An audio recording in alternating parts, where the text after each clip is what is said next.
संभाजीनगरात 3000 शाळा बंद राहणार आहे। टीईटी विरोधात जिल्ह्यात शुक्रवारी शिक्षकांचं आंदोलन। टीईटी अनिवार्य न करण्याची शिक्षकांनी मागणी केलेली आहे। 2023 पूर्वी नियुक्त झालेल्या सर्व माध्यमांतील प्राथमिक आणि माध्यमिक शिक्षकांना शिक्षक पात्रता परीक्षा म्हणजेच टीईटी अनिवार्य करू नका या प्रमुख मागणीसाठी शुक्रवारी जिल्हाधिकारी कार्यालयावर विराट महामोर्चा काढण्यात येणार आहे। त्यामुळे जिल्हाभरातील 3000हून अधिक जिल्हा परिषदांच्या तसेच खासगी शाळा या बंद राहणार आहेत।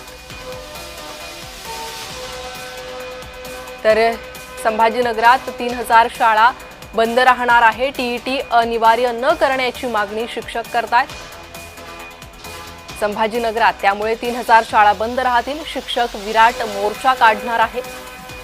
टीईटी विरोधात जिल्ह्यात हे आंदोलन होणार आहे। तर सर्व शिक्षकच या आंदोलनात सहभागी होणार आहे। त्यामुळे शाळांवर परिणाम होईल, शाळा बंद राहतील, शिक्षणावर याचा परिणाम होणार आहे।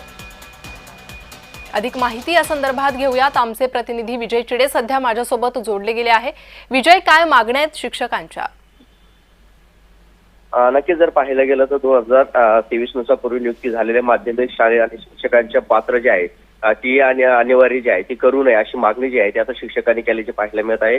याच पार्श्वभूमीवरती राज्यभरातील शिक्षक जे आहेत ते आता छत्रपती संभाजीनगरमध्ये शुक्रवारी 5 डिसेंबर रोजी विराट मोर्चा जो आहे तो काढणार आहे। छत्रपती संभाजीनगरच्या क्रांती चौकातून त्यांच्या मोर्चाला सुरुवात होणार आहे। त्यानंतर विभागीय आयुक्तांना ते एक निवेदन देणार आहे। शाळा देखील या दिवशी बंद ठेवण्याचं ते निवेदनामध्ये नमूद केलेलं आहे। त्यामुळे आता जी टीईटी जे अनिवार्य करू नये अशी मागणी जी आहे ती आता शिक्षकांनी केलेली आहे। प्रतिनिधी जी विजय, धन्यवाद या सविस्तर माहितीसाठी। तर संभाजीनगरात 3000 शाळा त्यामुळे बंद राहतील। शिक्षक टीईटीच्या विरोधात भूमिका घेत आहेत।